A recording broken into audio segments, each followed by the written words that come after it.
In this video, we will learn about composite functions. We will begin by building an intuition of composite functions as a sequence in which one function is applied after another. Then, we will explore how this process works graphically and through calculations. Several examples will show us how to compute the output of a composite function for a given value of x. If you are not yet familiar with functions, I recommend watching the previous video in this series first.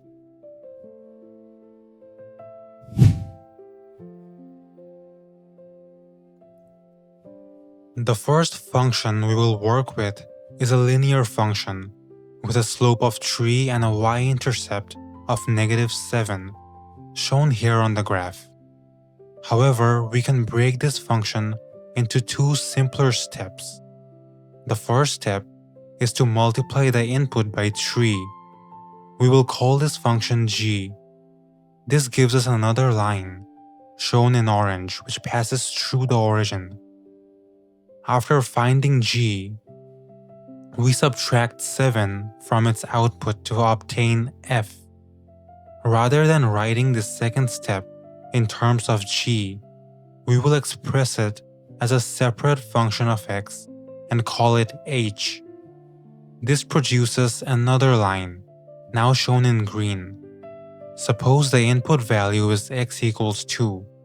To evaluate g of 2, we multiply 2 by 3. The result is 6. The output of g then becomes the input to the function h. Evaluating h of 6 gives us -1. Graphically, we begin by inputting 2 into the orange line and reading its output. We then transfer that output to the x-axis. Now it becomes the input to the green line. This produces the final value of -1. But what happens if we input 2 directly into f? We again obtain -1, exactly matching the result from the two-step method. The graph confirms this. An input of 2 on the blue line produces an output of -1.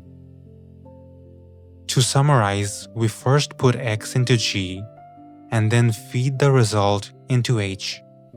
We denote this composite function by hg, and in this example it gives us f. The notation hg means that g is applied first, followed by h. For the next example, we first need to adjust the axis slightly. Now, let's consider a more challenging problem involving a blue quadratic function and an orange rational function. Suppose we want to find the value of fg when x is 4.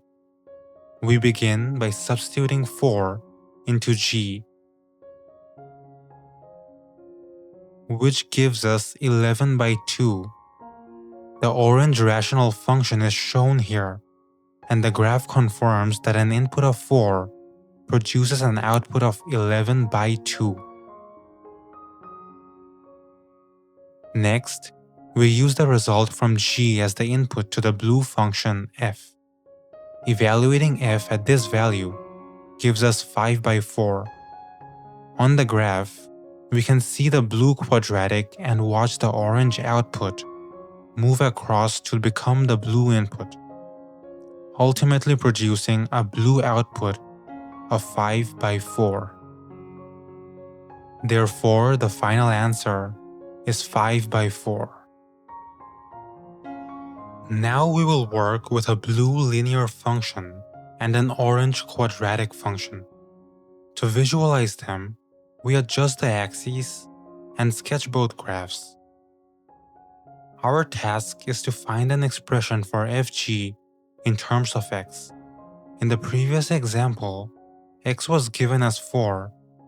This time, we need a general formula. The notation fg means that the output of g becomes the input to f. Here is the expression after inserting g into f. Notice the color coding. The part taken from g is orange, while the part taken from f is blue. Next, we substitute the expression for g wherever x appears in f. Simplifying gives us the expression for fg. This result is another quadratic function, as the graph shows. Once we know its expression, we can substitute any value of x to evaluate fg. Next, let's reverse the order and find gf. Will it match fg? Let's work it out. This time, the output of f becomes the input to g. The blue part represents the expression for f. Therefore, wherever x appears in g, we substitute the expression for f. We then expand the expression. After simplifying, we obtain the final form. This is different from the expression we found for fg and represents a different composite function. Therefore, fg and gf are not necessarily equal. For our next example, we will find ff. This means that the output of f is used as the input to f itself, so we are applying the same function twice. Let's substitute the expression for f. Wherever x appears in f, we replace it with 2x plus 3. Working through the algebra gives us a linear function, represented by the blue line shown here. We could find gg by following the same process, although we will not do that in this video. Next, let's consider the following pair of functions. We have a blue rational function and an orange quadratic function. Their graphs look like this. Our first goal is to find an expression for fg. As before, this means that the output of g becomes the input to f. Here, 3 minus x squared is the output of g and hence it's the input of f. We substitute this our orange expression wherever x appears in the blue function f. After simplifying, we obtain this rational function. Graphically, the result appears as this set of curves. Next, we want to find ff. In other words, we apply f twice. We therefore substitute the expression for f wherever x appears in f. This gives us the following fraction. Expanding and simplifying produces our final expression. The result is represented by this blue curve. In our final example, we will do something a little different. Consider these two functions, whose graphs are shown here. We will begin by finding fg. By now, the process should be familiar, so let's watch the calculation unfold.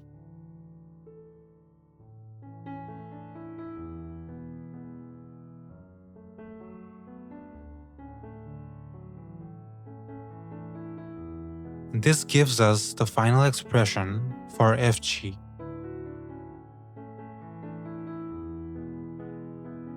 Now consider the equation fg of x equals k. Our goal is to find the values of k for which this equation has real solutions. I will assume that you're familiar with quadratic analysis. If not, you can find my quadratics playlist using the card in the top right corner or in the link in the video description below. Substituting the expression we just found gives us this equation. Rearranging it produces the following quadratic equation. We define a new function h using the quadratic expression on the left-hand side. When k is 0, this green function looks like this. Remember, however, that k is a variable and it's not restricted to 0. At k of 0, the two x-axis intersections shown here correspond to two real solutions. As we decrease k, the curve moves upward. Eventually, it no longer intersects the x-axis, so the equation has no real roots. When k is -4, the curve just touches the x-axis, giving us one real repeated root. For k greater than -4, there are two distinct real roots. At k of -4, there is one repeated real root. Let's write h in terms of k. If we wanted to solve this analytically, we would check where the discriminant is greater than or equal to 0. Plugging in the numbers yields this inequality, and working through the math yields the simplified inequality of k is greater than or equal to -4 for real solutions to exist. We have now mastered composite functions. Please consider liking, commenting, and subscribing to support the long hours that go into making these videos.